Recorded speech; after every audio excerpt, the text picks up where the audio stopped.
Mariton. La parole est à Philippe Vigier.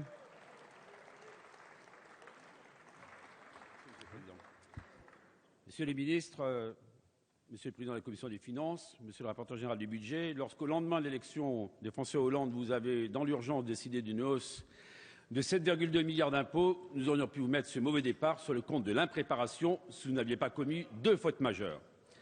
La première faute, c'est d'infliger une sanction à 9 millions de Françaises et de Français qui faisaient des heures supplémentaires et qui vont voir leur salaire se réduire et leur impôt augmenter. Seconde faute, c'était de priver nos entreprises d'un allègement de charges de 13 milliards d'euros et d'accélérer ainsi le déclin économique du pays. Au fond, nous aurions pu nous dire que votre acharnement idéologique n'était que la marque de votre impuissance face à l'ampleur d'une crise que vous vous étiez employé à minimiser tout au long de la campagne électorale. Nous avons donc attendu ces projets de loi de finances, impatients de savoir quel cap et quelle stratégie le gouvernement allait proposer pour sortir la France de la crise. Alors que la majorité s'apprête à adopter le projet de loi de finances, nous sommes partagés entre le regret et l'inquiétude. Regret car nous avons évidemment en partage, Messieurs les ministres, l'objectif de réduire le déficit public à 3% du PIB que vous poursuivez. Regret encore car nous avons défendu l'harmonisation des revenus du travail et du capital et la création d'une tranche marginale d'impôt sur le revenu à 45% lors de la précédente législature et que vous avez fait le choix judicieux de protéger le statut de jeune entreprise innovante, de préserver le crédit impôt recherche et de maintenir l'ISF-PME. Pour autant, le sentiment d'inquiétude domine. Dans nos rangs, ce projet de loi de finances ne répond en rien à deux priorités essentielles pour notre pays, que sont la compétitivité et l'emploi d'une part et le pouvoir d'achat d'autre part. Je crains au contraire que vos choix ajoutent de la crise à la crise et conduisent à la récession économique, à l'explosion du chômage et à l'aggravation de la crise sociale. Je vous le dis sans faire de mauvais procès au gouvernement. Vous faites fausse route pour 4 raisons. Premièrement, vous avancez masqué. Vous ne dites pas la vérité aux Françaises et aux Français. Le choc fiscal de 27 milliards d'euros de hausse d'impôts sera insuffisant pour atteindre l'objectif de réduction des déficits publics que vous êtes fixé pour 2013. Il vous manquera en réalité 5 milliards d'euros pour cet objectif de réduction des déficits que vous êtes fixé pour 2013 puisque vos prévisions de croissance sont irréalistes. Deuxièmement, vous annoncez que vous allez réduire les dépenses publiques de 10 milliards d'euros, mais ces 10 milliards n'existent pas. Ce sont des économies en trompe-l'œil, puisque le poids des dépenses publiques, Monsieur le rapporteur général de l'État et de la Sécurité sociale par rapport à la richesse nationale, restera stable en 2013.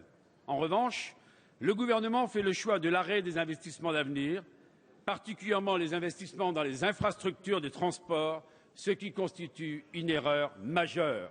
Troisièmement, en augmentant la fiscalité des entreprises de 14 milliards, ce projet de loi de finances va asphyxier toutes les entreprises, y compris les petites, les moyennes, qui sont les poumons de notre économie. C'est un nouveau mauvais coup que vous portez à la compétitivité de l'économie. Les ouvriers, les salariés que vous prétendez défendre ne voient rien dans ce texte qui pourrait préserver leurs emplois. Enfin, quatrièmement, ce projet de loi de finances ne correspond pas à l'exigence de justice sociale. Le Premier ministre a déclaré que 9 Français sur 10 ne seraient pas concernés par les hausses d'impôts. Je mesure combien cette déclaration est devenue embarrassante pour vous et je crains que vous soyez tendu vous-même un piège qui va se refermer brutalement sur vous. Vous agitez le chiffon rouge d'une taxe à 75% pour faire croire que seuls les riches, les plus aisés, sont concernés par les hausses d'impôts. En réalité, cette taxe est confiscatoire, coûtera 3 fois plus cher qu'elle ne rapporte. Où en est la diminution des déficits publics? Messieurs les ministres, vous le savez, l'ensemble des Françaises et des Français sera concerné par vos hausses d'impôts, y compris les classes moyennes et les plus modérées. 13 milliards d'euros d'impôts supplémentaires ponctionnés sur leur pouvoir d'achat avec un cocktail détonnant. Suppression des avantages liés aux heures supplémentaires, gel du barème de l'impôt sur le revenu, remise en cause du quotient familial. En conclusion, mes chers collègues, nous avons la conviction que votre politique conduit la France dans l'impasse. Vous avancez à marche forcée, à contre-courant des réformes nécessaires pour moderniser notre État, muscler notre outil de production, protéger nos emplois et préserver le pouvoir d'achat. Vous n'avez de cesse, messieurs les ministres, de nous demander du temps. Nous prenons date aujourd'hui et nous serons au rendez-vous en 2014 pour voir si la France s'est relevée, comme le président de la République l'a annoncé. Votre responsabilité est désormais irréversiblement engagée. En attendant, les groupes UDI votera avec résolution contre le projet de loi de finances pour 2013. Merci, Monsieur Vichet.